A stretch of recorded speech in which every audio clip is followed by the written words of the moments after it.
देख बेटा लिया कर पॉइंट हमारा एरोमेटिक एल्डिहाइड। कल मैंने एलिफेटिक एल्डिहाइड करा था, एरोमेटिक एल्डिहाइड किसे कहते हैं? एरोमेटिक एल्डिहाइड आप सीधी सी बात आपको बतानी चाहिए। हाँ, यानी जिन एल्डिहाइड में सीएचओ ग्रुप है बेंजीन रिंग से सीधे सीधे अटैच होता है, ये आपका सीएचओ ग्रुप है, बेंजीन रिंग से सीधा सीधा अटैच है, जो एरोमेटिक एल्डिहाइड है इसको कहते हैं बेंजल्डिहाइड। बेंजल्डिहाइड आपका है। तो एरोमेटिक एल्डिहाइड में अगर बेंजीन रिंग से सीधा सीधा सीएचओ ग्रुप आपका अटैच है तो उसे कहते हैं एरोमेटिक एल्डिहाइड कहते हैं। प्रिपरेशंस की बात करते हैं। प्रिपरेशन, प्रिपरेशन यानी बनाने की विधि। तो प्रिपरेशंस में पहला आपने पढ़ा हुआ है number first by Rosenmund, by Rosenmund reduction. Rosenmund अपचयन के बारे में आप मुझे बतावें, क्या किसे कहते हैं? रोजेनमुंड रिडक्शंस किसे कहते हैं? याद रखना आपको, ऐसे शॉर्ट में ऐसे याद रखा करते हैं। अगर सीओसीएल ग्रुप है, सीओसीएल ग्रुप है, इसको आप ट्रीट करते हैं H2 अपॉन PdBaSO4, तो सीओसीएल ग्रुप आपका किसमें कन्वर्ट हो जाएगा? सीएचओ ग्रुप में। सीओसीएल ग्रुप का रिडक्शन किसमें हो गया? सीएचओ ग्रुप में। फिर आपको सीधा सीधा से याद रखना, ठीक है जी, ये कहाँ आप इसको अटैच कहाँ कर रहे हैं? सी डबल बॉन्ड ओ सिंगल बॉन्ड आपका सीएल हो, इसको ट्रीट कर रहे हैं आप H2 के साथ, ये ऐसे लिख रहे हो H2 अपॉन PdBaSO4, ये आपका ऐसे लिखा आपने, HCl यहां से आपका निकल जाएगा, सी डबल बॉन्ड ओ सिंगल बॉन्ड आपका H हो गया, प्लस आपका HCl, प्लस आपका HCl। यहां भी आपको ना लिखने से कुछ नहीं है, तो आपको फॉर्मूला याद रखना। बेंजोइल क्लोराइड है, ऑयल क्लोराइड इसे कहते हैं, ये बेंजोइल क्लोराइड है, बेंजोइल क्लोराइड। तो बेंजोइल क्लोराइड का अगर आप रोजेनमुंड रिडक्शन करते हैं तो आपका बनेगा क्या? बेंजल्डिहाइड बनेगा, है ना? बेंजोइल क्लोराइड है। बेंजीन का ई हटाया, OYL लगाया, ऑयल क्लोराइड, तो बेंजोइल क्लोराइड से आपका बनता है बेंजल्डिहाइड। तो रोजेनमुंड रिडक्शंस में आपको याद रखना, अगर कहीं आपका सीओसीएल ग्रुप है तो सीओसीएल ग्रुप को किस में आप रिड्यूस कर रहे हैं? सीएचओ ग्रुप में। ये मैंने ट्रिक यहाँ आपसे बता दी कि सीधा सा, बस ये बात याद रखनी है ना? अगर ये बेंजीनिंग से अटैच है तो सीधा सीधा कर। नंबर सेकंड है आपका by Etard reaction, ETARD, Etard reaction. याद है क्या थी Etard reaction? By Etard reactions याद है क्या? अगर आप टोलुइन को ट्रीट कर रहे हो CrO2Cl2,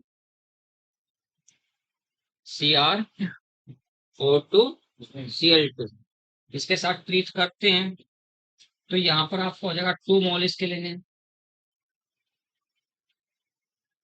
CHOCrOH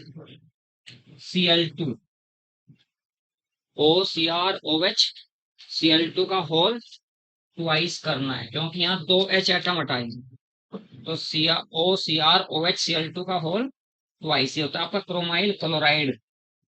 क्या कहते हैं इसको? Chromyl chloride, CHROMYL, chromyl chloride आपका बनता है, क्रोमाइल क्लोराइड है। तो क्रोमियम कॉम्प्लेक्स बना आपका, ये क्या बनाए? Chromium complex. तो यहाँ पर ये आपका एक कॉम्प्लेक्स बनाए, कॉम्प्लेक्स की वाटर के साथ ट्रीट करते हैं इसे, H2O हीट करते हैं तो यहाँ पर आपका बनता है बेंजल्डिहाइड। तो ये इटार्ड रिएक्शंस है। इटार्ड रिएक्शंस में आपको याद रखना कि CrO2Cl2 आपका क्रोमाइल क्लोराइड होना है, और क्रोमाइल क्लोराइड को यानी टोलुइन को क्रोमाइल क्लोराइड के साथ ट्रीट करते हैं भाई, किफायत। इसको इसके साथ ट्रीट करेंगे और ट्रीट करने पर आपका ये सिग्मा क्रोमियम सिग्मा कॉम्प्लेक्स बनता है बेटा एक, क्रोमियम सिग्मा कॉम्प्लेक्स आपका बनता है। टोलुइन से ही सीधा सीधा सेकंड रिएक्शन है आपका थर्ड, फ्रॉम टोलुइन से ही बना रहे हैं, लेकिन ये कोई नेम रिएक्शन नहीं है। अगर आप टोलुइन को ट्रीट करते हैं CrO3 chromium trioxide plus acetic anhydride, यहां बनेगा आपका CHOCOCH3 whole twice, CHOCOCH3 whole twice. ये एसिटिक एनहाइड्राइड है, ये क्रोमियम ट्राइऑक्साइड है, ये आपका बना। इसको अगर आप H3O प्लस के साथ यानी एसिडिक फर्टिलाइसिस करते हो तो आपका बनेगा बेंजल डिहाइड, बेंजल डिहाइड। तो ये भी टोलुइन से बनाया आपने, बाय इटार्ड रिएक्शंस है, वो भी टोलुइन के साथ ही ट्रीट किया। नेक्स्ट आपका चौथा भी टोलुइन के साथ ही ट्रीट कर रहा हूं, देखिए किसको कैसे। यहाँ पर आपका CH3 है और Cl2 upon H new, 2Cl2 upon H new. अगर टोलुइन को क्लोरीन के साथ ट्रीट करता हूं in the presence of light करता हूं तो क्या होगी रिएक्शन आपकी साइड चेन रिएक्शन। हमेशा कैटलिस्ट की प्रेजेंस में, उत्प्रेरक की उपस्थिति में होगी बेंजीन रिंग की अभिक्रिया। अगर आपके पास लाइट है तो लाइट की प्रेजेंस में हमेशा होती है साइड चेन रिएक्शन, ये आपके साइड चेन है भाई। लियाकत ये बात याद रखनी है, हाँ सॉरी किफायत ये बात याद रखनी बेटा कि अगर लाइट की प्रेजेंस में रिएक्शन हो रही है तो कौन सी रिएक्शन होगी, साइड चेन रिएक्शन। तो जहां आपका CH3 है और 2Cl2 लिए तो इसका मतलब CH3 के 2 H रिप्लेस हो जाएंगे Cl के द्वारा। एक CH आपका ये तो एक Cl यहाँ तो दूसरा Cl यहाँ, -2HCl आपके यहाँ। फिर इसका आप हाइड्रोलाइसिस करते हो 2H2O हाइड्रोलाइसिस करते हैं तो दोनों जहां जहां Cl है वहां वहां क्या आ जाएगा आपका OH OH हो जाएगा। यहाँ पर OH ये OH और एक ही कार्बन पर दो OH क्या होता है कंपाउंड आपका अनस्टेबल, ये वाटर मॉलिक्यूल आपका निकल जाएगा। यहाँ आपका बना CHO प्लस आपका वाटर।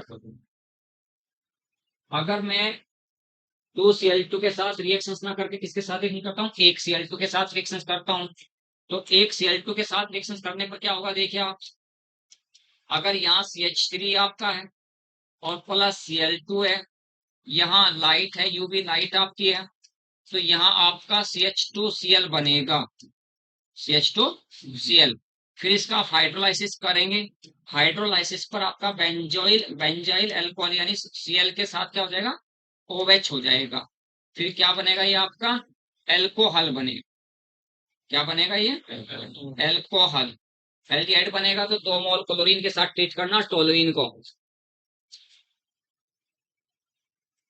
और बेंजल क्लोराइड आपका CHCl2 बनता है और उसको फिर हाइड्रोलाइसिस करते हैं तो दोनों Cl की जगह आपकी OH OH और OH एक ही कार्बन पर अगर दो OH होते तो अनस्टेबल होता है, वाटर मॉलिक्यूल एलिमिनेट हो जाएगा तो यहाँ से आपका निकलती है आपका बेंजल डिहाइड। उसके बाद आपका पॉइंट आता है बेटा पांचवा प्रिपरेशन जो आपका है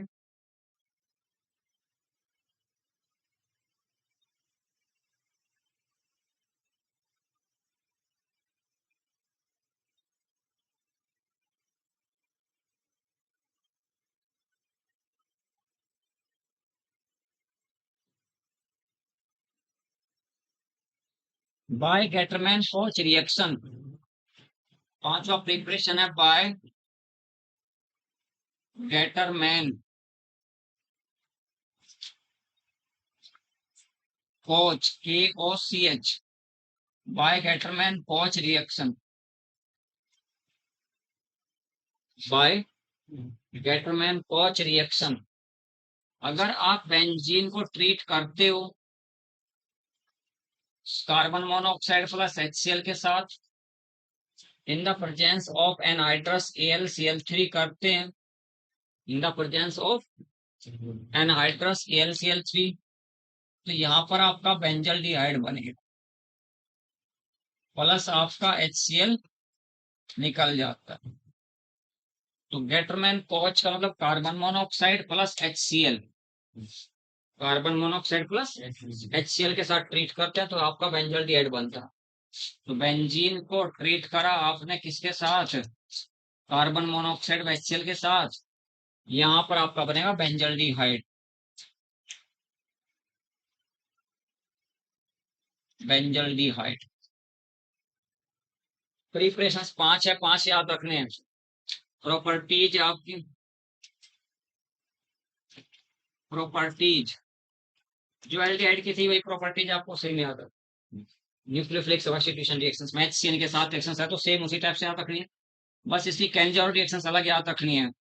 कैनिजारो रिएक्शंस प्रॉपर्टी में, बाकी प्रॉपर्टीज एल्डिहाइड वाली, यहाँ कैनिजारो रिएक्शंस याद रखनी।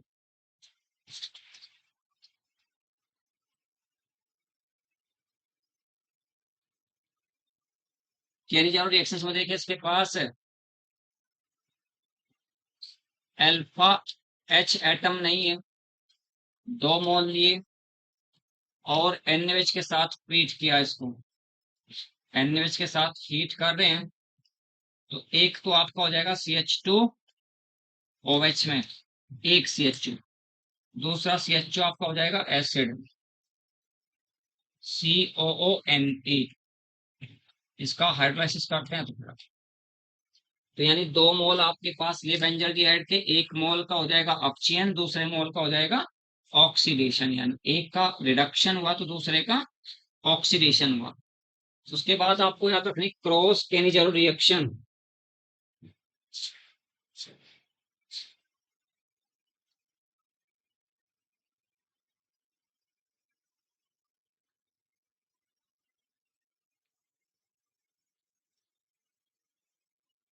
Cross Cannizzaro reaction.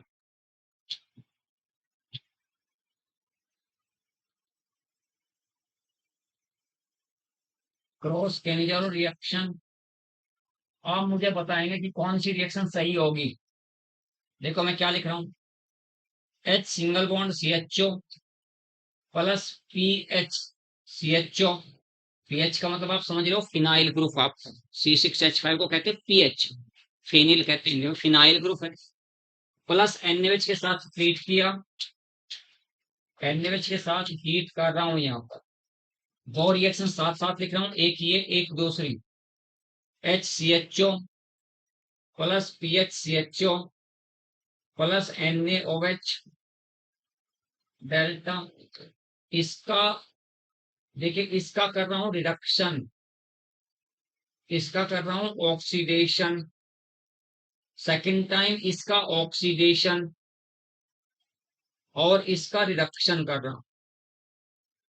ऐसा करने पर आपका रिडक्शन वाले का तो बन गया आपका HCH2OH प्लस PHCONA, यहाँ पर आपका HCOONA ऑक्सीडेशन पर और प्लस आपका PHCH2OH। तो आपको ये बताना है कि कौन सी रिएक्शंस दोनों में सही है, कोई सी एक सही है आपकी, इन दोनों रिएक्शंस में से कोई सी एक सही है तो दूसरी आपकी गलत है, तो दोनों में से एक बतानी है। फरहान बताओ, फरहान की बायो तो अच्छी है लेकिन फिजिक्स केमिस्ट्री नहीं अच्छा है ना फरहान, फरहान ये तो तेरा नाम है कुछ तो,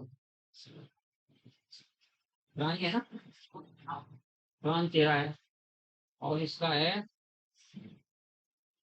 तो आपकी बायो अच्छी है ना।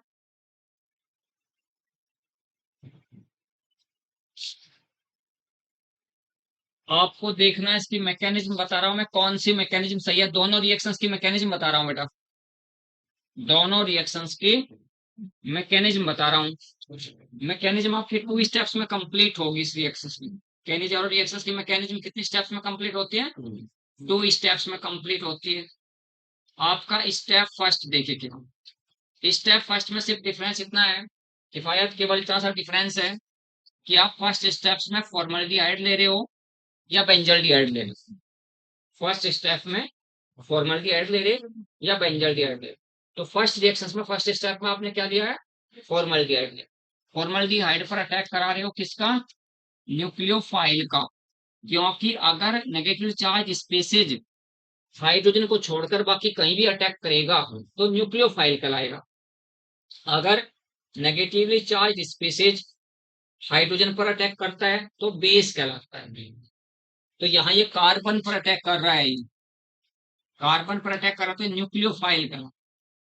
तो यहाँ H सिंगल बॉन्ड CO आपका नेगेटिव हो गया, ये आपका H हो गया, तो ये आपका OH हो गया फर्स्ट स्टेप में। सेकेंड स्टेप में आपका हाइड्राइड आयन ट्रांसफर होता है। फर्स्ट स्टेप में अटैक ऑफ न्यूक्लियोफाइल, न्यूक्लियोफाइल का अटैक होता है फर्स्ट स्टेप में। सेकेंड स्टेप में हाइड्राइड आयन ट्रांसफर, कल बताई थी उनके लिए।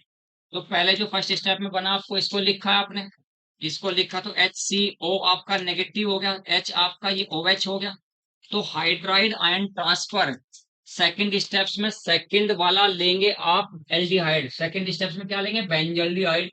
फर्स्ट स्टेप में क्या लिया, फॉर्मल्डिहाइड। बट मैं आपसे पूछूंगा कि मैंने फर्स्ट स्टेप में फॉर्मल्डिहाइड क्यों लिया, बेंजल्डिहाइड क्यों नहीं लिया, ये मैं आपसे पूछूंगा कि मैंने फर्स्ट स्टेप में फॉर्मल्डिहाइड ही क्यों लिया, बेंजल्डिहाइड क्यों नहीं लिया। हाँ आज कम आई। फॉर्मल्डिहाइड ही क्यों लिया फर्स्ट स्टेप में, क्योंकि आप देखेंगे साइड में अभी करेंगे, ये C डबल बॉन्ड O, ये H, ये आपका H। अगर दोनों इलेक्ट्रॉन यहां से यहां और ये दोनों इलेक्ट्रॉन यहां से यहां, ऐसा करने पर H के पास चार्ज हो गया नेगेटिव, और H नेगेटिव को कहते हैं hydride ion, HYDRIDE, hydride ion कहते हैं H नेगेटिव को।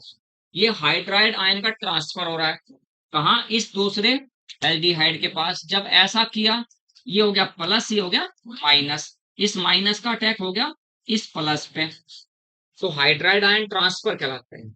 तो हाइड्राइड आयन ट्रांसफर आपका स्लो स्टेप्स है, मैंने लिखा था रेट डिटरमाइनिंग स्टेप है, ये आपकी स्लो स्टेप्स को कहते हैं रेट डिटरमाइनिंग स्टेप कहते हैं। तो यहाँ H आपका C डबल बॉन्ड O, ये आपका OH है, चलो इसको साइड में करके लिख लेता हूं मैं, प्लस पीएच के साथ आपका एक H और था, एक H और आ गया, तो यहाँ पर क्या होगा PH CH2O negative, PH CH2O negative, क्योंकि PH के साथ C एक H है, एक H है, तो C के साथ दो H हो गए, तो PH CH2O पे चार्ज हो गया नेगेटिव। तो ये जो आपका PH CH2O नेगेटिव है, किफायत ये हमारा स्टेबल नहीं है रेजोनेंस के द्वारा, CH2O नेगेटिव, इसका मतलब ऐसे है, यानी जो नेगेटिव चार्ज स्पीशीज जो पेयर ऑफ इलेक्ट्रॉन्स है, पाई बॉन्ड के साथ कॉन्जुगेशन में नहीं है, दो सिग्मा बॉन्ड से सेपरेट हो रखा है। और जब ये पाई या pair of electrons pi bond के साथ कॉन्जुगेशन में नहीं है, इसका मतलब ये स्टेबल बाई रेजोनेंस नहीं है, यह अनुनाद के द्वारा स्थायी नहीं है, तो इसको हम ऐसे ब्रैकेट में लिख लिया करते हैं। तो इसका यानी एसिड के H को मैं यहाँ पर ट्रांसफर कर रहा हूं, ये जो नेगेटिव चार्ज ऑक्सीजन है ये H प्लस को अपने पास बुला, ऐसा करने पर HCO नेगेटिव, ये O आपका क्या हुआ, इस पे नेगेटिव चार्ज आ गया, प्लस PHCH2OH हो गया, यानी इसके पास Na प्लस आ जाए, क्योंकि NaOH का मैंने OH माइनस आयन ले रखा है, Na प्लस आपका यहाँ आएगा, ठीक है, HCOONA और प्लस ये PCH2OH। जो मैकेनिज्म बनी है वो मैकेनिज्म ये वाली बनी है। अब आपसे मैं बता रहा, देखिए यहाँ मैंने फर्स्ट स्टेप में फॉर्मल्डिहाइड क्यों लिया, मैं यानी फॉर्मल्डिहाइड कार्बोनाइल कार्बन पर ही न्यूक्लियोफाइल का क्यों अटैक करा रहा हूं, इस बात को ध्यान से समझे आप। ये आपके पास बेंजल्डिहाइड है, अगर फर्स्ट स्टेप्स में बेंजल्डिहाइड लेते हैं तो आपको दोनों कार्बन के बारे में सोचना, ये भी आपका कार्बोनाइल कार्बन है, कार्बोनाइल कार्बन, ये भी आपका कार्बोनाइल कार्बन। तो मोर हिंड्रेड का मतलब किस कार्बन पे ज्यादा अवरोध है, इस कार्बन पे ज्यादा अवरोध है, क्योंकि इस कार्बन पर इधर आपका बड़ा बेंजाइल ग्रुप यानी फिनाइल ग्रुप जुड़ा हुआ है, और यहाँ दोनों छोटे छोटे H एटम जुड़े हुए हैं। यहाँ न्यूक्लियोफाइल का अटैक इजिली हो रहा है, यहाँ न्यूक्लियोफाइल का अटैक इजिली नहीं हो रहा, क्योंकि यहाँ थोड़ा सा हिंड्रेंस है, और हिंड्रेंस पैदा करने वाला कौन है, ये फिनाइल रिंग, जो आपका फिनाइल जो ग्रुप है आपका है, फिनाइल ग्रुप हिंड्रेंस जनरेट कर रहा है। अब हिंड्रेंस की वजह से न्यूक्लियोफाइल किस पर अटैक कर रहा है अच्छे से, फॉर्मल्डिहाइड के कार्बोनाइल कार्बन पर। बेंजल्डिहाइड के कार्बोनाइल कार्बन पर इजीली अटैक नहीं कर रहा। तो जब हमें फर्स्ट स्टेप में, क्योंकि आप कह सकते हो कि यहाँ तो हम फर्स्ट स्टेप में फॉर्मल्डी बेंजल्डिहाइड भी ले सकते हैं जी। बेंजल्डिहाइड इसलिए नहीं लिया क्योंकि उसे कार्बोनाइल कार्बन पे स्टेरिक हिंड्रेंस जनरेट हो। और जब ये लिया तो आपकी बनी क्या प्रोडक्ट, प्रोडक्ट आपकी एक बन गया HCOO नेगेटिव, उसका मतलब HCONA। दूसरा बन गया आपका PHCH2OH, PHCH2OH। तो इसका मतलब ये रिएक्शंस आपकी गलत है और दूसरी रिएक्शंस आपकी सही है। तो ये बात आपको सोचनी है। अगर आप फर्स्ट स्टेप्स में बेंजल्डिहाइड को लेके चलेंगे फिर पहले वाली रिएक्शंस आएगी। फर्स्ट स्टेप में आप फॉर्मल्डिहाइड को लेके चल रहे हैं तो सेकंड वाली रिएक्शंस आए। तो आपको माइंड में सेट करके रखना कि फर्स्ट स्टेप्स में आपने किसको लेके चलना है, फॉर्मल्डिहाइड को लेकर चलना।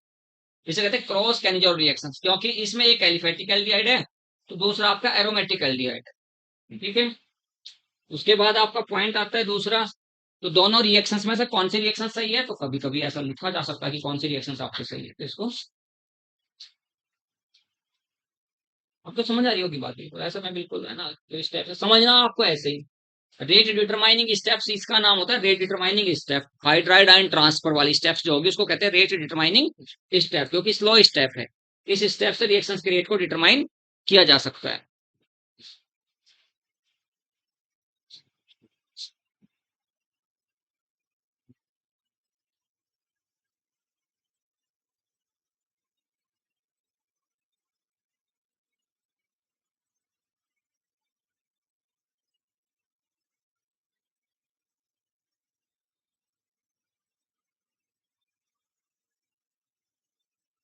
नेक्स्ट है ऑक्सीडेशन ऑफ बेंजल्डिहाइड, इसको भी याद रख लेते हैं।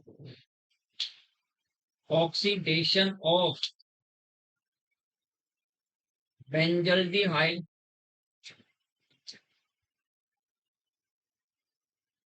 अगर आपके पास स्ट्रॉन्ग ऑक्सीडाइजिंग एजेंट है, स्ट्रॉन्ग ऑक्सीडाइजिंग एजेंट है,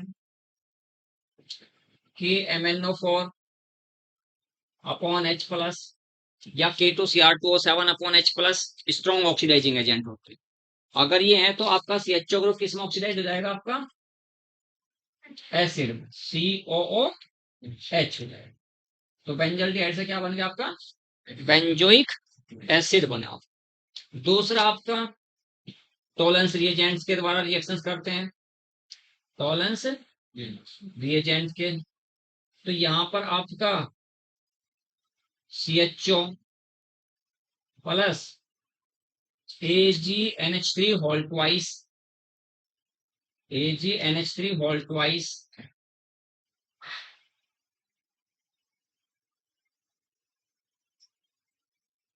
plus 3OH negative.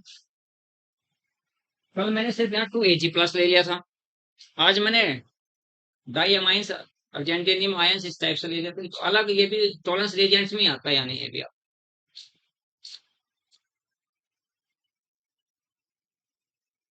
COO negative plus 2Ag plus आपका 2H2O प्लस 4NH3। इस रिएक्शन से सिल्वर मिरर आपका बने, सिल्वर मिरर आपका बनना है, सिल्वर मिरर।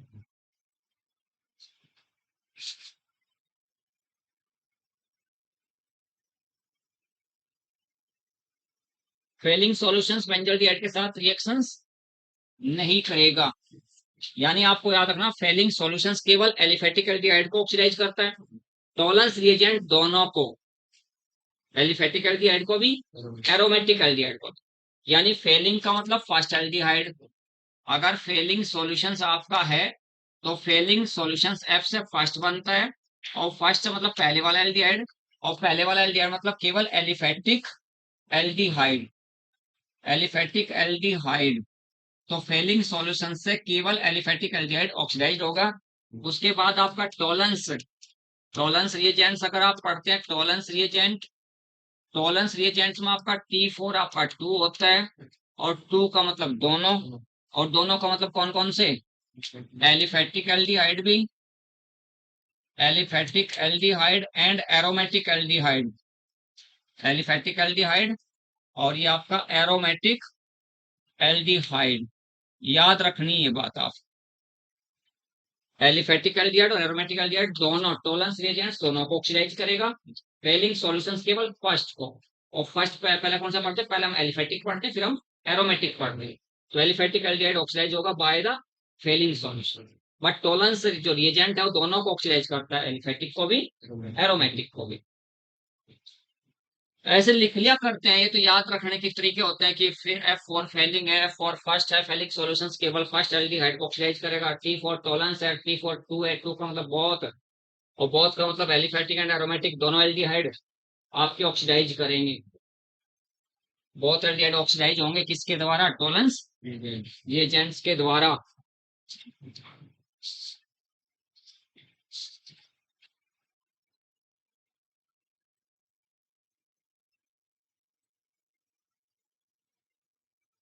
नेक्स्ट आपका है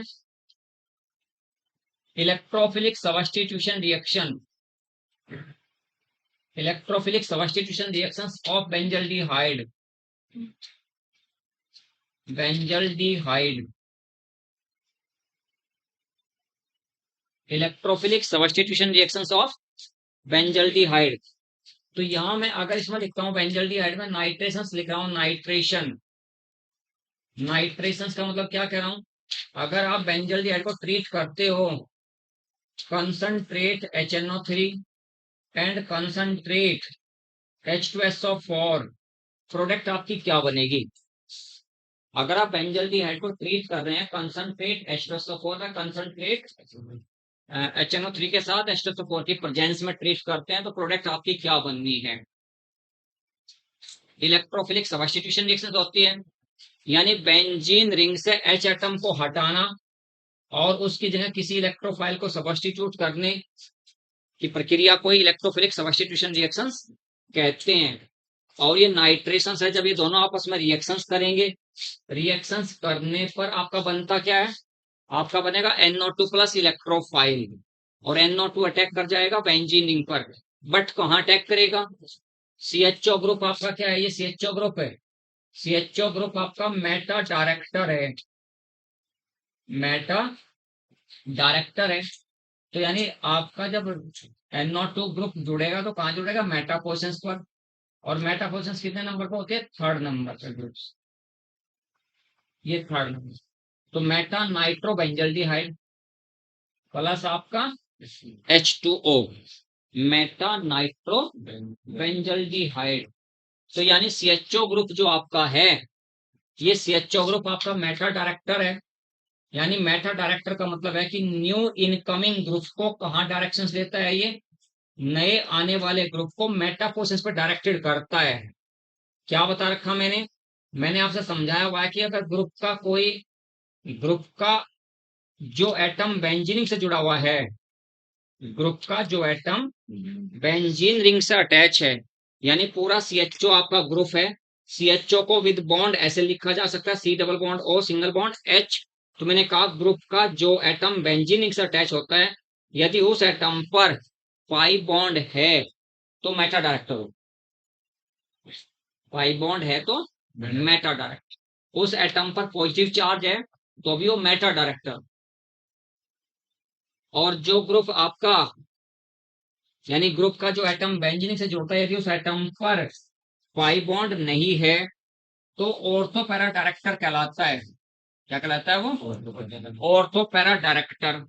देखिए अगर मेरे पास कोई ये ऑर्गेनिक कंपाउंड है, ये वाला N के साथ सिंगल बॉन्ड HCOCH3, एसिटिलाइड की आपका कंपाउंड है एक, N के पास पेयर ऑफ इलेक्ट्रॉन्स होता है, मैं इसका क्लोरीनेशन कर रहा हूँ, क्लोरीनेशन मतलब क्लोरीन के साथ रिएक्शन कर रहा हूँ, AlCl3 की प्रेजेंस में कर रहा हूँ। तो एक क्लोरीन कहाँ कहाँ अटैच होगी, बेंजीन रिंग से कहाँ कहाँ अटैच होगी, तो क्लोरीन आपकी कहाँ कहाँ अटैच होगी मैं बता रहा हूँ आपसे। देखो आप ऐसा क्यों होगा आप मुझे बताएंगे, NHCOCH3 मैंने इसको ऐसे करके लिख दिया है, ऐसा लिखने पर एक बार Cl यहाँ होगा और दूसरी बार Cl आपका NHCOCH3, दूसरी बार Cl आपका यहाँ अटैच होगा। तो ये तो ऑर्थो प्रोडक्ट है, ये आपकी पैरा प्रोडक्ट है। Ortho chloro acetylide, para chloro acetylide. तो ये ऑर्थो एंड पैरा क्लोरो, ये आपकी माइनर है, ये कम मात्रा में बनेगी। ये आपकी मेजर है। तो मुझे पता चला कि ये जो ग्रुप है ना, ये ग्रुप जो बेंजीनिंग से जुड़ा हुआ है, ये कैसा है? ये ऑर्थो एंड पैरा डायरेक्टर है। ऑर्थो एंड पैरा डायरेक्टर है। तो जब ये ऑर्थो पैरा डायरेक्टर है तो कैसे पता चला? मैंने कहा कि ग्रुप का जो एटम बेंजीन रिंग से जुड़ता है, यदि उस एटम पर पाई बॉन्ड नहीं है तो ऑर्थो पैरा डायरेक्टर, क्योंकि एन अपना पेयर किसको दे देगा? बेंजीन रिंग को दे देगा। और बेंजीन रिंग पे इलेक्ट्रॉन डेंसिटी कहाँ कहाँ बढ़ेगी? ऑर्थो और पैरा पोजीशन पर बढ़ेगी। तो जहां जहां इलेक्ट्रॉन डेंसिटी बढ़ेगी रेजोनेंस के दौरान, वहां वहां पर इलेक्ट्रोफाइल अटैक कर सकता है। करेगा, कर सकता है क्या? करेगा, वहां वहां अटैक करेगा। तो यहाँ पर आपका यहाँ अटैक करेगा, यहाँ अटैक करेगा। ठीक है, तो ये आपका ऑर्थो पैरा डायरेक्टर है। बट सीएचओ में आपका, सीएचओ जो है वो आपका मेटा डायरेक्टर है। कैसे पता चलता है इस बात का? देखो ध्यान से कि आपका सीएचओ मेटा डायरेक्टर है और NHCOCH3 या NH2 आपका ऑर्थो पैरा डायरेक्टर है। देखो ध्यान से कैसे पता चलता है। इस डबल बॉन्डेड कार्बन पे CO जुड़ा हुआ, CO की यानी पोलर बॉन्ड होता है। CO क्या होता है? पोलर बॉन्ड है। पता है आपको? ध्रुवीय बंध होता है CO। ध्रुवीय बंध होगा तो C के रो के बीच के जो दो पाई इलेक्ट्रॉन है किसके पास चले गए? O के पास चले गए। C पे चार्ज कैसा हो गया? Positive charge. जैसे ही किसी एटम पर पॉजिटिव चार्ज आता है तो उसकी इलेक्ट्रोनेगेटिविटी क्या हो जाती है? बढ़ जाती है। ये बात मैंने कही। किसी एटम पर नेगेटिव पॉजिटिव चार्ज आने से उसकी इलेक्ट्रोनेगेटिविटी बढ़ जाती है। तो जैसे आपने यहां से यहां डिस्प्लेस किया तो ये दो इलेक्ट्रॉन्स यहां से यहां, ऐसा जब होगा तो आपको पता चला कि कहाँ चार्ज पॉजिटिव होगा, कहाँ चार्ज आपका नेगेटिव होगा। यहाँ बॉन्ड क्या हो गया? डबल। देखो दो इलेक्ट्रॉन यहाँ गए C के, और C के बीच में तो बॉन्ड क्या हो गया? डबल। और ये सिंगल बॉन्ड O पे क्या हो गया? नेगेटिव चार्ज यहाँ। ये आपका H, ये इसकी टेल जो है इस कार्बन पे, इस पे चार्ज क्या हो गया? यहाँ पॉजिटिव चार्ज। जहाँ टेल होता है वहां पे चार्ज कैसा हो जाता है? पॉजिटिव हो गया। तो यहाँ आपका पॉजिटिव चार्ज आया इस इंट्रेक्शन के बाद। इस इंट्रेक्शन के बाद जो अनुनादी संरचना बनी, जो रेजोनेटिंग स्ट्रक्चर्स बनी, तो वो ये बनी। और अब ये दो पाई इलेक्ट्रॉन आप यहां से यहां ट्रांसफर कर रहे हो। ऐसा करने पर अब आपको पता चला कि यहाँ बॉन्ड डबल, यहाँ डबल, ये double bond C, single bond O आपका नेगेटिव, ये सिंगल बॉन्ड आपका H, चार्ज पॉजिटिव हो गया इसके पास। अब यहाँ के दो इलेक्ट्रॉन्स आपने यहाँ ट्रांसफर किए। ऐसा करने पर O आपका नेगेटिव, इस पे चार्ज आपका पॉजिटिव, ये डबल बॉन्ड, तो ये डबल बॉन्ड। अब इस पेयर को वापस यहाँ किया और इन दोनों इलेक्ट्रॉन्स को यहाँ किया। ऐसा करने पर वही न्यूट्रल स्ट्रक्चर्स बन जाती है आपके पहले वाले। बॉन्ड यहाँ डबल हो गया, यहाँ डबल हो गया, यहाँ डबल हुआ, तो ये single bond C, double bond O, single bond H। यानी इस स्ट्रक्चर से उस स्ट्रक्चर पर पहुंचने के लिए हम डायरेक्ट नहीं पहुंच सकते, बीच में कुछ अनुनादी संरचना बनेंगी। अब इन तीनों अनुनादी संरचनाओं को आप मान लीजिए, एज्यूम कर रहा हूं, मान रहा हूं मैं इनको, इन तीनों अनुनादी संरचनाओं को एक जगह में एज्यूम कर रहा हूं कि हाँ भाई, अगर एक ही जगह तीनों, जहां जहां चार्ज आए किसी एक ही स्ट्रक्चर्स में दिखाना चाह रहा हूं, तो यहाँ मैंने CHO लिखा। तो CHO लिखने पर आपका एक बार पॉजिटिव चार्ज यहाँ आया एक स्ट्रक्चर्स में, दूसरी में यहाँ आया, तीसरी में यहाँ आया। यही तो बात है। पहले वाली में पॉजिटिव चार्ज यहाँ, दूसरे वाली में नीचे, तीसरे वाली में यहाँ। इलेक्ट्रोफिलिक सब्स्टिट्यूशन रिएक्शंस में, इलेक्ट्रोफिलिक प्रतिस्थापन अभिक्रिया में बेंजीन रिंग पर इलेक्ट्रोफाइल अटैक करता है। इलेक्ट्रोफिलिक प्रतिस्थापन अभिक्रिया में बेंजीन रिंग का H एटम हटता है, वहां पर इलेक्ट्रोफाइल अटैच होता है। तो आप क्या कहोगे कि सर जहां जहां आपने पॉजिटिव चार्ज लिखे हैं वहां वहां पर तो इलेक्ट्रोफाइल अटैक नहीं कर सकता, क्योंकि पॉजिटिव पॉजिटिव चार्ज के बीच में क्या होगा? रिपल्सन। तो जहां जहां आपने रेजोनेंस के दौरान पॉजिटिव चार्ज आया है अनुनाद के दौरान, वहां वहां पर इलेक्ट्रोफाइल अटैक नहीं करेगा। अब बचा कहाँ? यहां बचा, या तो यहां अटैक कर सकता है इलेक्ट्रोफाइल, या फिर ये यहां कर सकता है। तो स्ट्रक्चर कितनी बनी? दो। दो बनती हैं आपकी। एक CHO ये हुआ, और इसके साथ आपका ई यहां जुड़ा, प्लस दूसरी स्ट्रक्चर्स ये बनी, ई आपका यहाँ अटैच हुआ। तो दोनों स्ट्रक्चर्स क्या हैं, सेम है या अलग अलग है? दोनों सेम है या अलग अलग है? अलग अलग है, कैसे है? हाँ, एक में क्या है, एक में दोनों सेम। क्योंकि CHO के और ई के बीच में जब दोनों की बात करते हैं तो सिर्फ एक कार्बन यहाँ बीच में है। इधर से जब यहाँ देखता हूं तो एक ही कार्बन बीच में।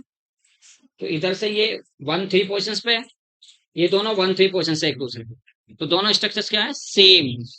तो यानी सेम का मतलब है अगर दो सबस्टिट्यूएंट बेंजीन रिंग पर एक दूसरे से 1/3 पोजिशन पे होते हैं तो उन्हें क्या कहते हैं, मेटा। उसे मेटा आइसोमर कहते हैं। अगर कोई दो समूह एक दूसरे से 1 2 पोजिशन पर हैं, उन्हें कहते हैं ऑर्थो। अगर दो एक दूसरे से 1/4 पे हैं तो उसे क्या कहते हैं, पैरा।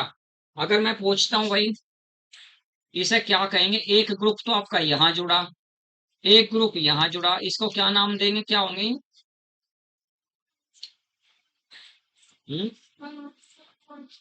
वन ऑर्थो और वन ऑर्थो। ऐसा थोड़ा होता है कि वन ऑर्थो फोर है। ये पैरा प्रोडक्ट है क्योंकि दोनों ग्रुप एक दूसरे से कितने नंबर पे हैं, 1/4 पे हैं। 1 2 3 4, दो ग्रुप एक दूसरे से कितने नंबर पे हैं, तो 1/4 क्वेश्चन को क्या कहते हैं, पैरा प्रोडक्ट है ये, पैरा प्रोडक्ट है। अगर बेंजीनिंग पे दो समूह एक दूसरे से 1/4 पोजिशन पे है तो उसे क्या कहते हैं, पैरा प्रोडक्ट। 1 2 पे ऑर्थो प्रोडक्ट, 1 3 पे मेटा। और इसका मेटा प्रोडक्ट होने का कारण आपसे बताया है कि जब बेंजल्डिहाइड की अनुनादी संरचना को स्टडी करते हैं तो अनुनादी संरचनाओं में कहां कहां पर पॉजिटिव चार्ज आया, वहां वहां पर इलेक्ट्रोफाइल अटैक नहीं कर सकता। तो रेजोनेंस के दौरान यहाँ पॉजिटिव चार्ज, यहाँ पॉजिटिव चार्ज और यहाँ पॉजिटिव चार्ज। तो रेजोनेंस के दौरान जहां जहां पॉजिटिव चार्ज आएगा वहां वहां पर इलेक्ट्रोफाइल अटैक नहीं कर सकता। अगर अब आप यहाँ इस स्ट्रक्चर को देखना चाह रहे हैं, दूसरा, दूसरी स्ट्रक्चर्स अगर आप मान लीजिए यहाँ आपके पास एनिलीन है, एनिलीन आपका NH2 है, NH2 का एनिलीन कहते हैं यहाँ पर। यहाँ पेयर ऑफ इलेक्ट्रॉन है, ये पेयर यहां से यहां दिया जा सकता है क्योंकि ये पेयर इस पाई बॉन्ड के साथ कॉन्जुगेशन में है। अगर आप ध्यान से देख रहे हो, पेयर ऑफ इलेक्ट्रॉन्स और पाई बॉन्ड के बीच में सिग्मा बॉन्ड है, मैंने पहले दिन लेक्चर में यही सब समझाया था आप लोगों को। तो ये pair of electrons pi bond के साथ कॉन्जुगेशन में। तो दो इलेक्ट्रॉन जैसे आपने यहाँ ट्रांसफर किए सी और एन के बीच में, इस सी पर इलेक्ट्रॉन्स इस वाले सी पे 10 हो गए, पॉसिबल नहीं है, 10 इलेक्ट्रॉन हो ही नहीं सकते कार्बन की चारों तरफ। तो उसी टाइम यहाँ के दो इलेक्ट्रॉन यहाँ शिफ्ट हो जाएंगे। तो अब आप क्या देखते हैं, जो मैंने ये इंटरेक्शंस किया इसमें, इससे क्या स्ट्रक्चर्स आपकी बनेगी वो आपको उसके बारे में सोचना है। एन पे चार्ज कैसा हो जाएगा, एन पे चार्ज हो जाएगा पॉजिटिव, क्योंकि एन का पेयर ऑफ इलेक्ट्रॉन्स आपने लिया है। बॉन्ड हो जाएगा यहाँ डबल, और यहाँ पर आ जाएगा पूरा पेयर ऑफ इलेक्ट्रॉन, क्योंकि जहां हेड होता है एरो का, वहां पर पूरा पेयर ऑफ इलेक्ट्रॉन ट्रांसफर करते हैं। ये बॉन्ड झोंकाते हो, ये बॉन्ड आपका झोंकाते हो। अब ये दो इलेक्ट्रॉन आपके, ये दोनों इलेक्ट्रॉन यहाँ से यहाँ ट्रांसफर किए, और यहाँ से दो इलेक्ट्रॉन्स आपने यहाँ ट्रांसफर।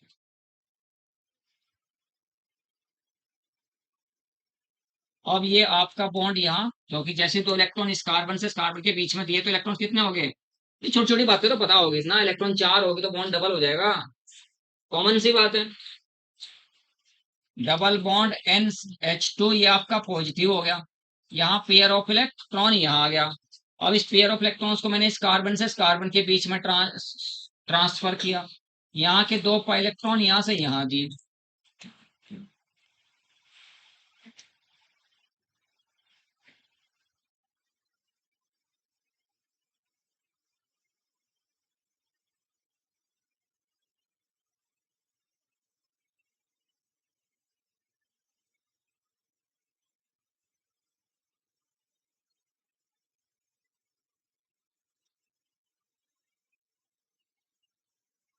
एनिलीन की इन अनुनादी संरचनाओं में रेजोनेंस के दौरान कहां कहां पर नेगेटिव चार्ज आया? एज्यूम कर रहा हूं तीनों स्ट्रक्चर्स को एक ही जगह। यहाँ पेयर ऑफ इलेक्ट्रॉन्स आया अनुनाद के दौरान, यहाँ पर आया है, यहाँ पर आया, तीन जगह आया ना। पहले वाली स्ट्रक्चर्स में यहाँ, दूसरे वाली में यहाँ, तीसरे वाली में यहाँ। जहां जहां पर रेजोनेंस के दौरान नेगेटिव चार्ज डेवलप हुआ वहां पर इलेक्ट्रोफाइल अटैक कर सकता है, क्योंकि इलेक्ट्रोफाइल हमेशा हाई इलेक्ट्रॉन डेंसिटी पर ही आक्रमण करता है। और हाई इलेक्ट्रॉन डेंसिटी यहाँ यहाँ भी आ सकता है, यहाँ भी आ सकता है, और यहाँ भी ये आ सकता है। तो तीन जगह इलेक्ट्रोफाइल आपका अटैच हो सकता है। तो पहला जब आपका ई, ये आपका ई यहाँ पर इलेक्ट्रोफाइल, दूसरे वाली में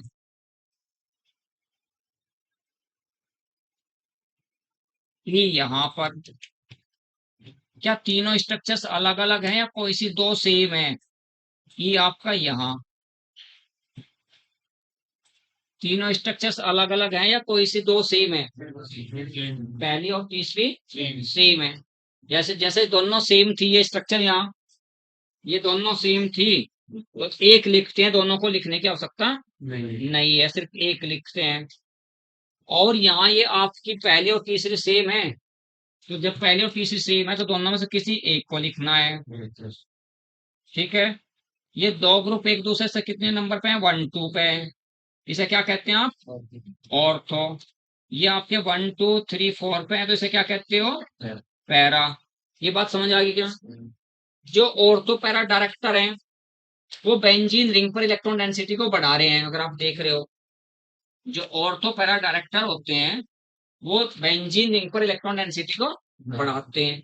जब बेंजीन रिंग पर इलेक्ट्रॉन डेंसिटी बढ़ेगी तो वहां इलेक्ट्रोफाइल आसानी से आक्रमण कर जाएगा, अटैक करेगा। लेकिन सीएचओ ग्रुप बेंजीन रिंग पे क्या कर रहा है? इलेक्ट्रॉन डेंसिटी को घटा रहा है।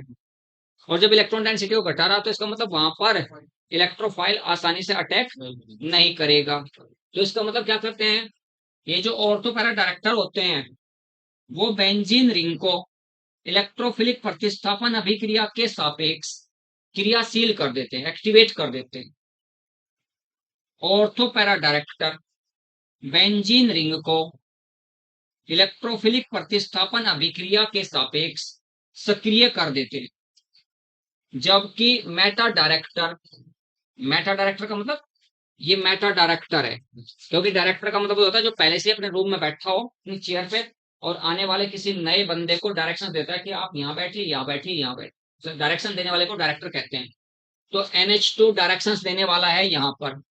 ये डायरेक्शंस दे रहा है न्यू इनकमिंग ग्रुप को कि तू मेरे बराबर में यहाँ बैठ सकता है, मेरे सामने चौथे नंबर बैठ सकता है, या इधर मेरे बराबर में बैठ सकता है। ये डायरेक्शंस दे रहा है कि कहाँ कहाँ बैठ सकता है न्यू इनकमिंग ग्रुप, नया आने वाला समूह कहाँ कहाँ अटैच हो सकता है, ये इस बात को NH2 बता रहा है। और वहां कौन बता रहा है? CHO। तो इसलिए उसको तो कहते हैं मेटा डायरेक्टर, क्योंकि इसमें तो कोई नया आने वाला ग्रुप कहाँ बैठ सकता है? इससे तीसरे नंबर पर बैठ सकता है। और यहाँ ये इसके बराबर में बैठ सकता है और इससे चौथे नंबर बैठ सकता है। बराबर वाले को ऑर्थो और चौथे नंबर वाले को पैरा कहते हैं। तो ये जो ऑर्थो पैरा डायरेक्टर, ये क्या हुआ आपका? Ortho and para director. तो जो ऑर्थो पैरा डायरेक्टर होते हैं वे बेंजीन रिंग को इलेक्ट्रोफिलिक प्रतिस्थापन अभिक्रिया के प्रति सक्रिय कर देते हैं, एक्टिवेट कर देते हैं। और जो मेटा डायरेक्टर होते हैं वो बेंजीन रिंग को इलेक्ट्रोफिलिक प्रतिस्थापन अभिक्रिया के सापेक्ष निष्क्रिय कर देते हैं। क्यों निष्क्रिय कर देते हैं? क्योंकि जो CHO ग्रुप है, जो मेटा डायरेक्टर है, वो बेंजीन रिंग के इलेक्ट्रॉन को अपनी ओर खींच लेता है, खींच लेते इलेक्ट्रॉन्स। देखो यहाँ CHO ने इलेक्ट्रॉन्स विड्रॉ किए तो इस पर चार्ज नेगेटिव आ गया, और बेंजीन पे तीनों पे क्या चार्ज आ गया? पॉजिटिव चार्ज आ गया। पॉजिटिव चार्ज आने से इलेक्ट्रॉन डेंसिटी घट जाती है।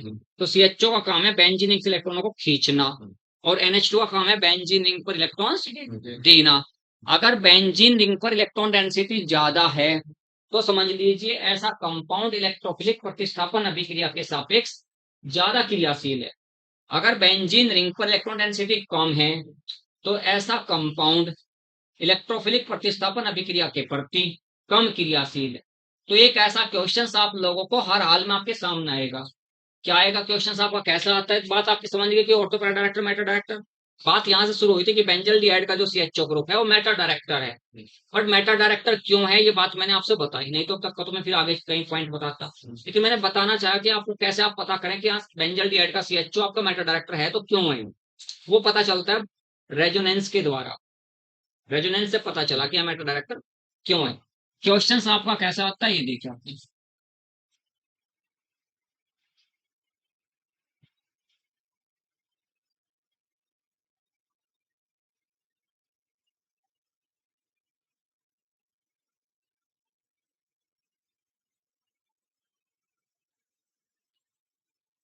which is more reactive which is more reactive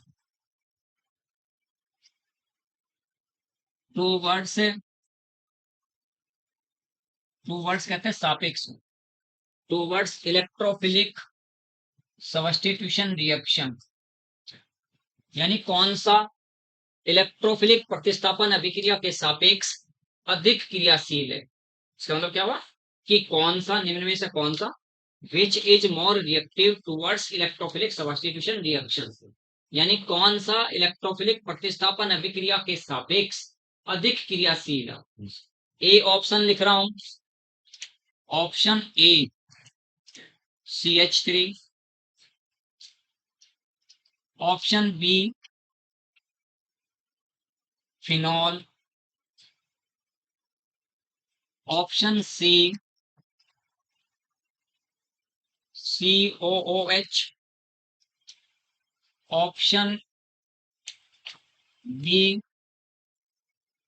NO2। चार ऑप्शन आपके सामने, लेकिन चारों में से कौन सा कंपाउंड इलेक्ट्रोफिलिक प्रतिस्थापन अभिक्रिया को आसानी से देगा। क्वेश्चन ये है which is more reactive towards electrophilic substitution reaction, यानी कौन सा इलेक्ट्रोफिलिक प्रतिस्थापन अभिक्रिया के सापेक्ष अधिक क्रियाशील है। इसका मतलब ये है, बताओ फटाफट बताइए कौन सा इलेक्ट्रोफिलिक प्रतिस्थापन अभिक्रिया के सापेक्ष अधिक क्रियाशील है। जल्दी जल्दी बता सकता हूँ। NO2 ये करेंगे सर नाइट्रोबेंजीन जो है इलेक्ट्रोफिलिक प्रतिस्थापन अभिक्रिया के सापेक्ष अधिक क्रियाशील है। आप कह रहे हो कि NO2 इसका ऑप्शन है। मैं क्या कह रहा हूं देखिए, जब NO2 को विद बॉन्ड लिखता हूं N coordinate bond O double bond O, तो NO2 तो सारे इलेक्ट्रॉन्स बेंजीन रिंग पर से अपनी ओर खींच रहा है। कैसे पता चला, क्योंकि NO2 का N बेंजीन रिंग से जुड़ा हुआ है और N पे क्या है पाई बॉन्ड है। मैंने एक ही बात कही, सर माइंड में सेट क्यों नहीं कर पा रहे, करो।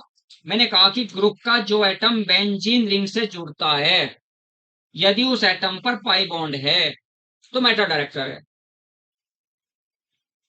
यही बात मैंने कही कि ग्रुप का जो एटम बेंजीन रिंग के साथ अटैच हो रहा, अगर उस एटम पर, इस एटम पर N एटम अटैच हो रहा है बेंजीन रिंग से सीधा और N के पास क्या पाई बॉन्ड है, तो क्या हुआ ये मेटा डायरेक्टर है। मेटा डायरेक्टर है। मेटा डायरेक्टर को इलेक्ट्रॉन विड्रॉइंग ग्रुप कहते हैं। इलेक्ट्रॉन विड्रॉइंग ग्रुप कहते हैं, इलेक्ट्रॉन खींचने वाला समूह कहते हैं। तो ये तो इलेक्ट्रॉन खींचने वाला ग्रुप है। जब इलेक्ट्रॉन खींच रहा तो बेंजीन पे इलेक्ट्रॉन डेंसिटी क्या होगी, कम होगी। और जब इलेक्ट्रॉन डेंसिटी बेंजीन पे कम होगी तो इलेक्ट्रोफाइल आसानी से अटैक नहीं करेगा। तो ये तो सबसे कम क्रियाशील है। इलेक्ट्रोफिलिक प्रतिस्थापन अभिक्रिया के सापेक्ष से तो सबसे कम क्रियाशील है, क्योंकि कोई इलेक्ट्रोफाइल यहां पर आक्रमण नहीं करेगा। जब बात आती है, ये ऑप्शन डी है, ऑप्शन सी की जब बात आती है तो सी में आपको देखा विद बॉन्ड लिखा यहाँ पर C double bond O single bond आपका HO, तो कौन जुड़ा हुआ है आपका, यानी COOH का C जुड़ा हुआ है बेंजीनिंग से। जब C जुड़ा हुआ है तो क्या कहोगे, C के पास भी बॉन्ड डबल हो गया। डबल होने से कैसा हो गया, ये मेटा डायरेक्टर हो गया। ये भी मेटा डायरेक्टर हो गया तो इलेक्ट्रॉन विड्रॉइंग ग्रुप हो गया। ये भी बेंजीनिक इलेक्ट्रॉन्स क्या कर रहा है, खींच रहा है।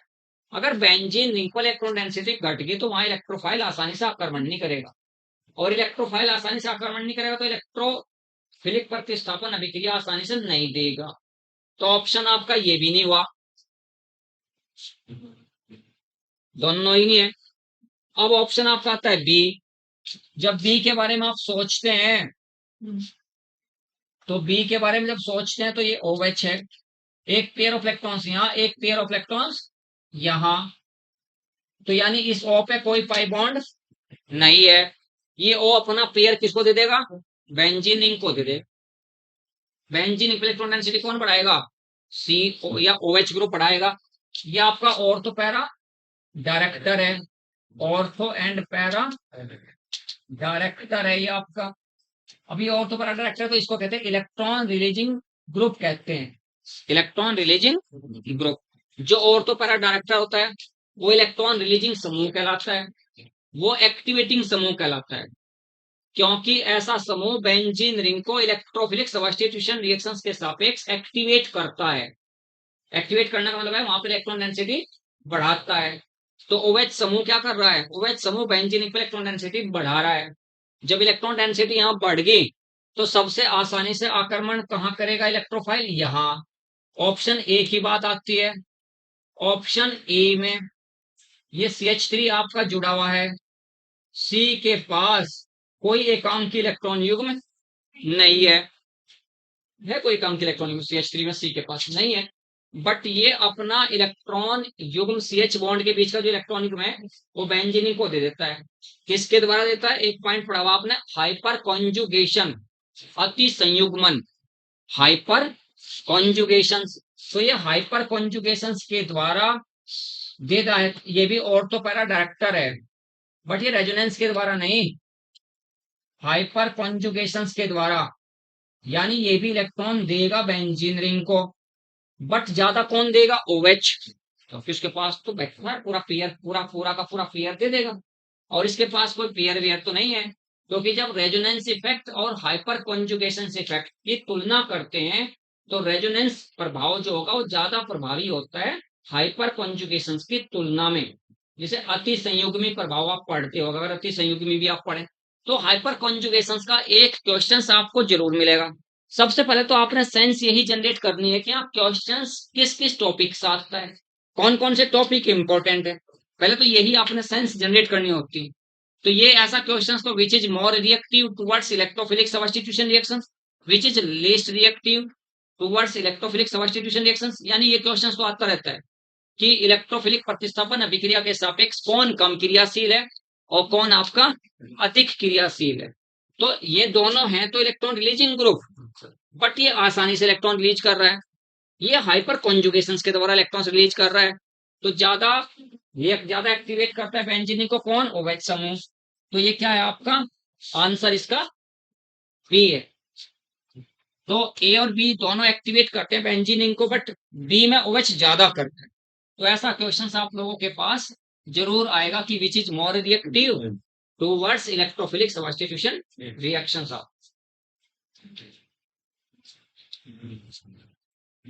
तो बेंजल्डिहाइड की बाकी जो रिएक्शंस आपकी वो HCl के साथ रिएक्शंस, NHSO3 के साथ रिएक्शन, वो तो कॉमन रिएक्शन जो है एल्डिहाइड की वो सारी वही यहाँ तक नहीं, बाकी जो 3 रिएक्शंस अलग से थी ये मैंने आपसे बता दी, 3 अलग से बता दिया आप लोगों से। नेक्स्ट पॉइंट देखो, ब्रीफली देखो, 15 मिनट में देखो केवल नेक्स्ट पॉइंट। ब्रीफली का मतलब बिल्कुल थोड़ा सा शॉर्ट में देखते हैं कीटोन्स के बारे में। आप कीटोन्स,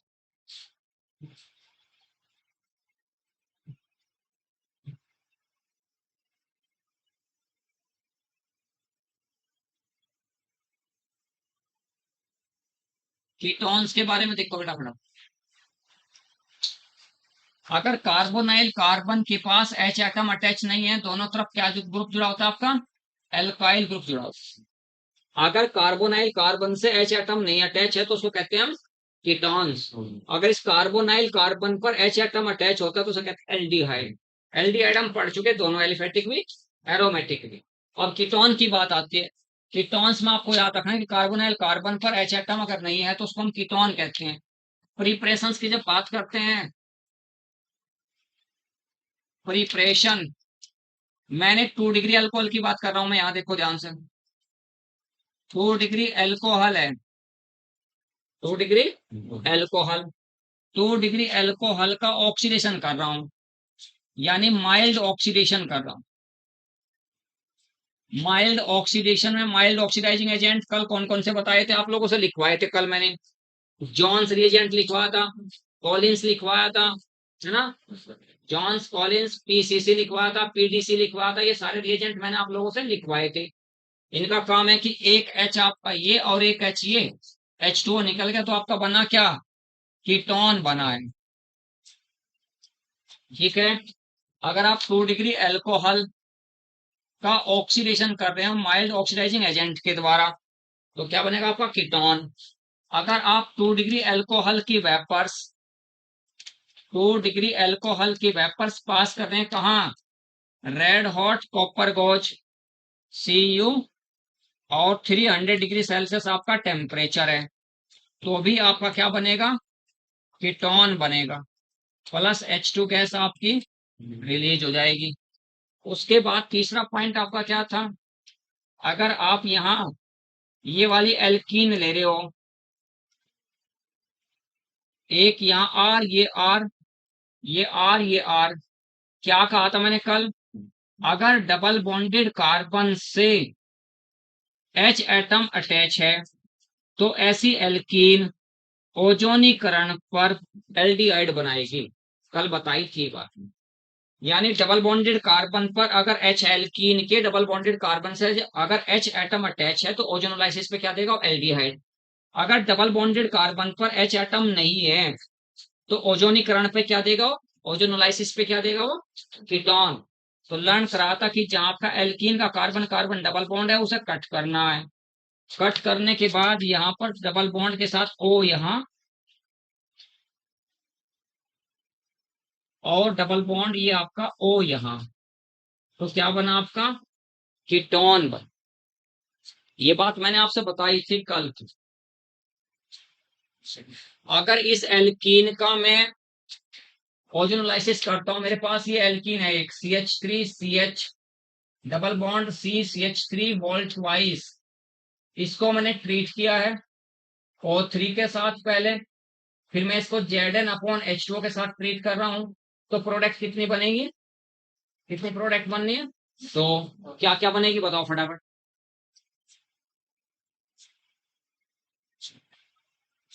ये मेरे पास कोई एल्कीन है, इसका मैं ओजोनोलाइसिस कर रहा हूं, तो ओजोनोलाइसिस पे 2 प्रोडक्ट बननी है, तो क्या क्या बनेंगे दोनों प्रोडक्ट,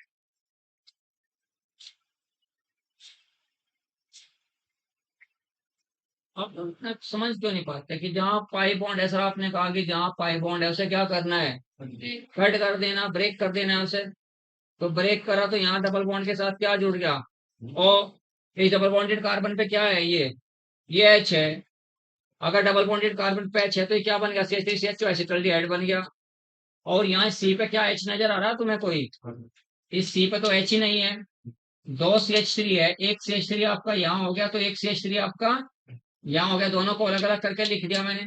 इस डबल बॉन्डेड कार्बन पे H नहीं है, इस डबल बॉन्डेड कार्बन पे H है, डबल बॉन्डेड कार्बन पे H है तो एल्डिहाइड बनेगा ओजोनोलाइसिस पर, डबल बॉन्डेड कार्बन पर H नहीं है तो क्या बनेगा आपका, कीटोन बनेगा। तो प्रिपरेशन ऑफ कीटोन्स में सीधा ओजोनीकरण पे सीधा सीधा एल्कीन का जहां भी कार्बन कार्बन डबल बॉन्ड है उसको ब्रेक करना है, ब्रेक करने पे उसको सेपरेट करके ऑक्सीजन ऑक्सीजन एटम्स आपको लगाना है, इसमें क्या ऐसी बड़ी बात।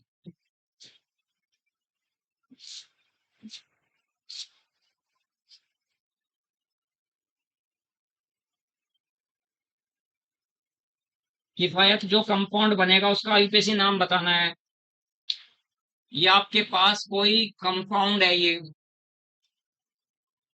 ये कोई कंपाउंड है, ये ऐसे, इसका मैं ओजोनोलाइसिस कर रहा हूँ, O3 के साथ रिएक्शंस किया और फिर आपका रिडक्टिव ओजोनोलाइसिस Zn/H2O के साथ, यहाँ कोई प्रोडक्ट बनेगी, उस प्रोडक्ट का आईयूपीएसी नाम बताना है, आईयूपीएसी नेम बताना है, क्या बनेगा बताओ फटाफट क्या होगा। ये कोई एक कंपाउंड है, ये इस कंपाउंड को आपने इसका ओजोनोलाइसिस किया है तो ओजोनोलाइसिस पे प्रोडक्ट बननी है, उस प्रोडक्ट का नाम बताओ फिर।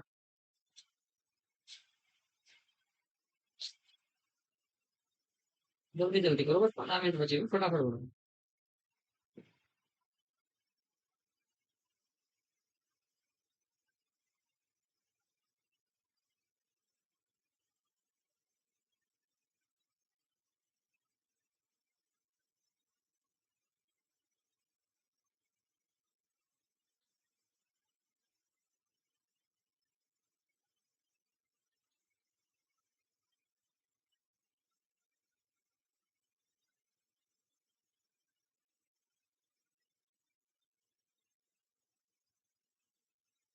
क्या करना सोचते क्या हो, अच्छा बताओ करना क्या होगा।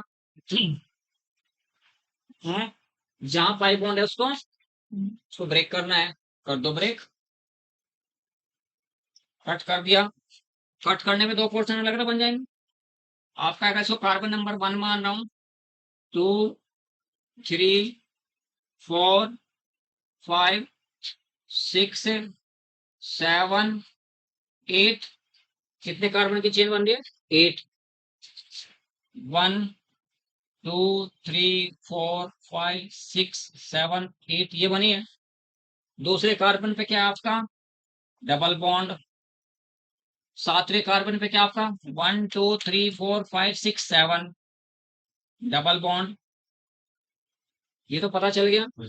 यानी ये आपका 1, दूसरे कार्बन पे 1, 2, 3, 4, 5, 6, 7, 8 टोटल 8 कार्बन है। अब सातवें कार्बन पे डबल बॉन्ड है तो सातवें पर डबल बॉन्ड लगा दिया।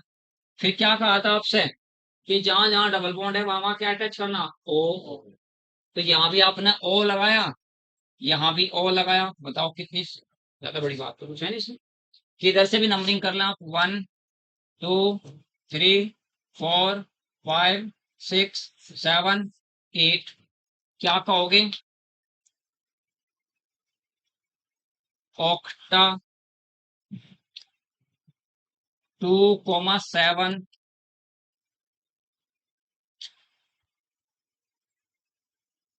Octane 2, 7 die on.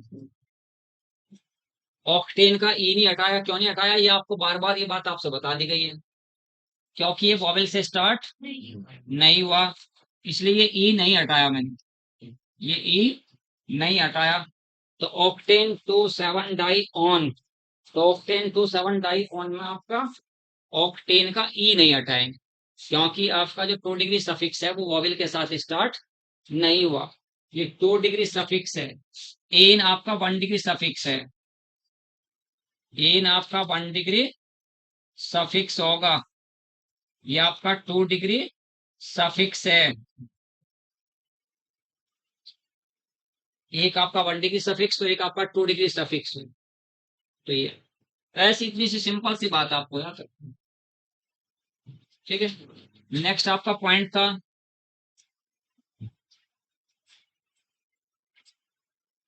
एल्कीन सा हो गया। अब था आपका from alkyne, preparation from alkyne.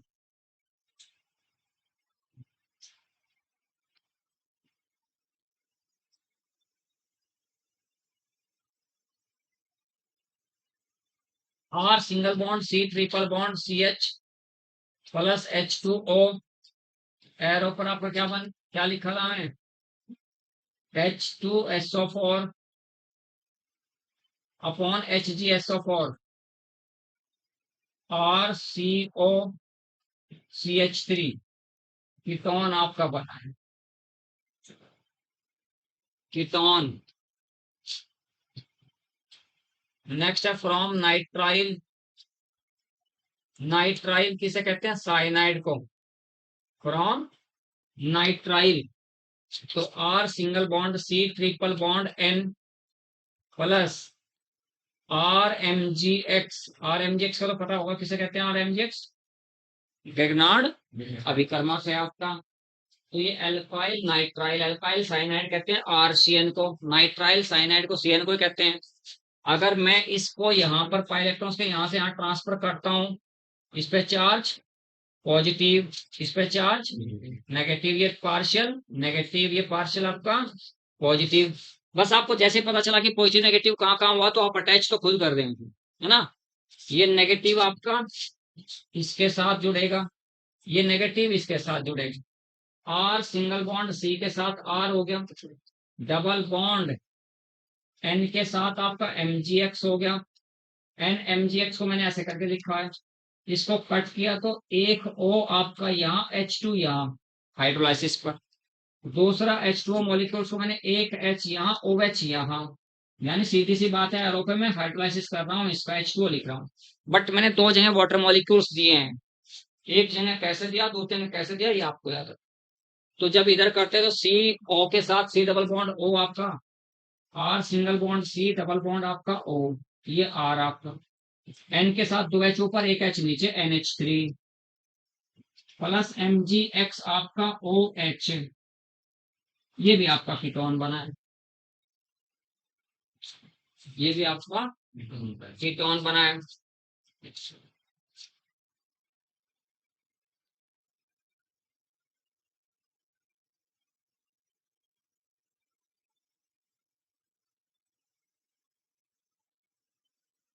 कौन acetyl chloride, from acyl ACYL, acyl chloride, acyl chloride से बना रहा हूं। RMgX लिखा आपने प्लस CdCl2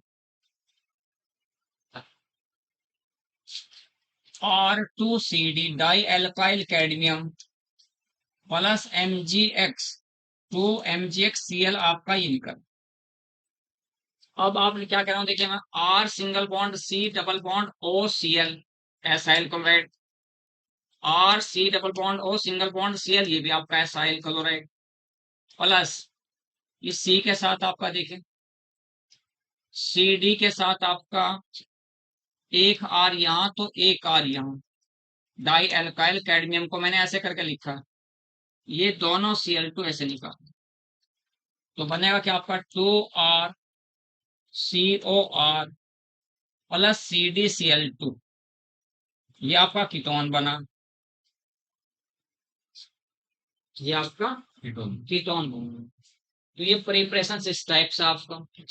रही बात रिएक्शंस यानी प्रॉपर्टीज में, खुद आपको सेम याद रखनी है, जो प्रॉपर्टीज एल्डिहाइड की हैं वही same properties nucleophilic substitution reactions और न्यूक्लियोफिलिक यानी जो सब्स्टिट्यूशन रिएक्शंस है वो सारी सेम याद रखनी है। न्यूक्लियोफिलिक सब्स्टिट्यूशन रिएक्शंस सेम याद रखनी है भाई।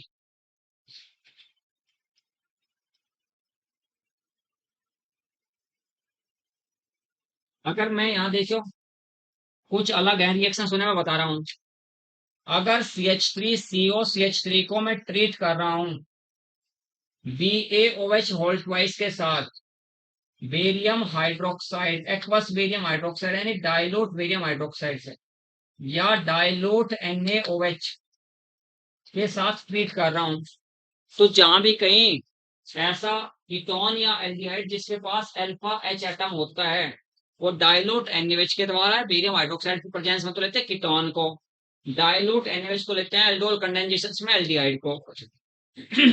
तो यहाँ आपको एक बात याद रखनी है, कैसे देखो ध्यान से, ये जो रिएक्शंस आपकी है एल्डोल कंडेंसेशन की है, एल्डोल कंडेंसेशन मैंने एल्डिहाइड का कल आपसे समझा दिया था, कीटोन का अब समझ लें आप, CH3C double bond OCH3 plus CH2 के साथ H COCH3, डिस्प्लेसमेंट यहां से ऐसे यहां किया तो चार्ज इस पे प्लस हो गया तो इस पे माइनस, ये अल्फा H एटम है ये प्लस हुआ तो ये माइनस, ये माइनस इसके साथ जुड़ेगा और ये माइनस इसके साथ जुड़ेगा। ऐसा करने पर आपका CH3 C के साथ नीचे आपका CH3, ये आपका CH2, यहाँ आपका OH और ये आपका CO, तो ये आपका CH3। और जब इसको फर्दर हीट करते हो, फर्दर इसको हीट करेंगे तो एक OH ये और H यहां से निकल जाएगा आपका, ये H2O निकलेगा, तो CH3 सिंगल बॉन्ड C के साथ नीचे CH3 डबल बॉन्ड आपका CH सिंगल बॉन्ड सी, डबल बॉन्ड ओ, सिंगल बॉन्ड आपका CH3, ये आपका वाटर यहाँ से निकला। तो एल्डोल कंडेंसेशन कुछ नहीं मैंने चेंज किया, जो कल मैंने सिखाया था, समझाया था कि कार्बोनाइल ग्रुप और अल्फा H एटम्स के बीच का इंटरेक्शन है। एक मोल कार्बोनाइल ग्रुप में डिस्प्लेस किया पाई इलेक्ट्रॉन्स को, दूसरे मोल ऑफ कीटोन से मैंने अल्फा H एटम लिया, दोनों को कंडेंस किया, कंडेंस करने पर एक एडिशन प्रोडक्ट बनी है, फिर इसको फर्दर हीट किया, हीट करने पर वाटर मॉलिक्यूल्स को निकाल दिए। अगर कोई आपसे पूछता है, देखो ध्यान से, क्वेश्चन सीधा सीधा तो कोई नहीं पूछता। अगर आप सोच रहे कि जो एनसीईआरटी में, जो किताबों में जो का तो लिखा हुआ वही क्वेश्चंस पब्लिक बैठती है, फिर तो खैर कंपटीशन में थोड़ा सा हट के तैयारी करनी है।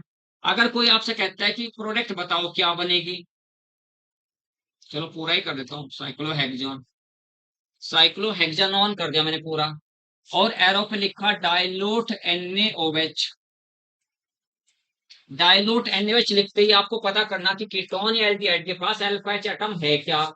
अगर उसके पास अल्फा H एटम है तो समझ लीजिए एल्डोल कंडेंसेशन देगा डाइल्यूट के साथ। अगर कंसंट्रेट NaOH लिखते हैं तो वो कैनिजरो रिएक्शन का केस बन जाता है फिर उधर।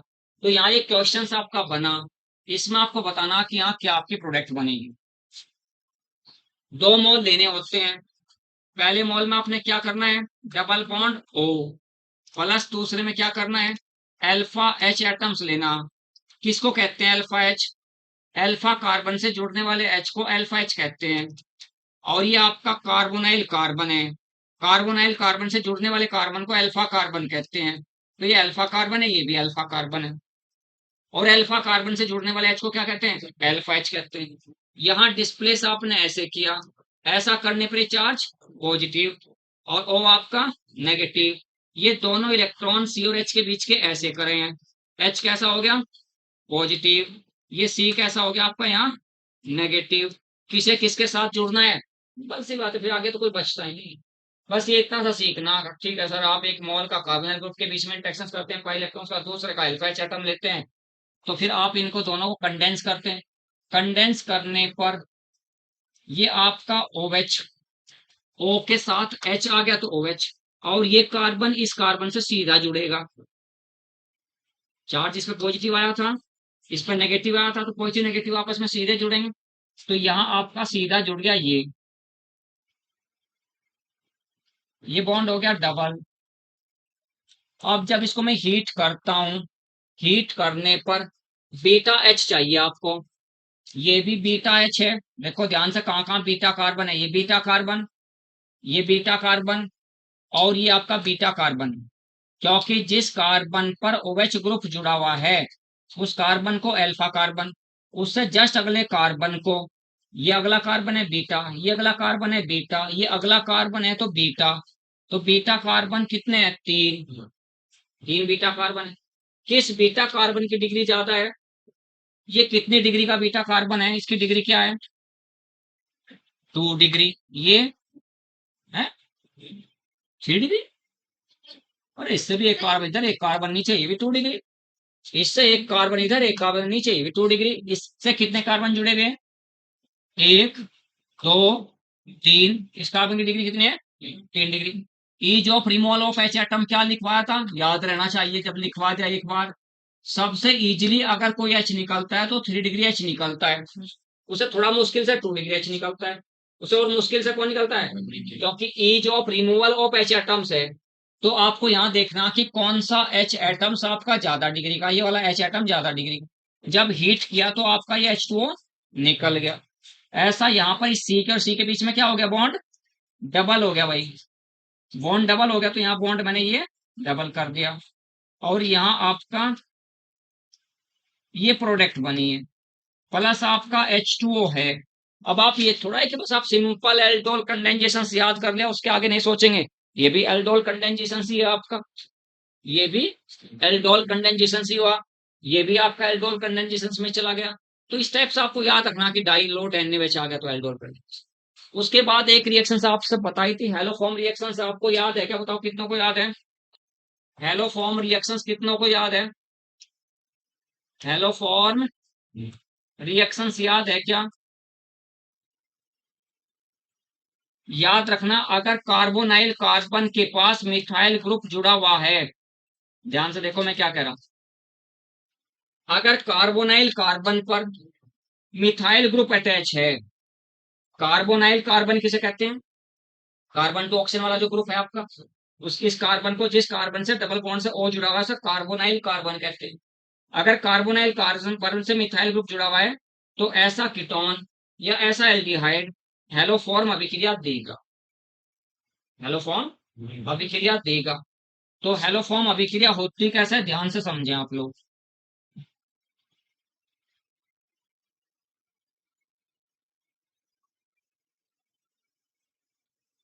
CH3 COCH3 प्लस 3Cl2, ये सब्स्टिट्यूशन रिएक्शन है या ऑक्सीडेशन रिएक्शन है? प्रतिस्थापन अभिक्रिया या ऑक्सीकरण अभिक्रिया है? कौन बताएगा? क्लोरीन के साथ रिएक्शन करिए, इस यानी ये कार्बोनाइल कार्बन है, इसके साथ ही आपका मिथाइल ग्रुप जुड़ा हुआ है, होना चाहिए, कंडीशन है। 3Cl2 प्लस आपका क्या बना, ये बना, ये प्रतिस्थापन अभिक्रिया या ऑक्सीकरण अभिक्रिया? प्रतिस्थापन है, तीनों H एटम स्थापित करके क्लोरीन के द्वारा। यहाँ CH3CO CCl3 प्लस NaOH के साथ ट्रीट किया, ये आपका इतना निकल जाएगा, ये आपका निकल गया। CHCl3 क्लोरोफॉर्म बना, CH3CO, और ये ONA के साथ जुड़ा, ONA जुड़ा है ना। उसके बाद 3HCl ऊपर है आपका, प्लस 3NaOH के साथ ट्रीट किया, यहां पर आपका 3NaCl प्लस आपका 3H2O, इसको आपने जोड़ दिया, जोड़ने पर 3HCl से आपका 3HCl कैंसिल कर दिया, और इससे आपका ये कैंसिल करा, बचा क्या, CH3CO CH3 प्लस 3Cl2, ये 3 और 1 4 NaOH,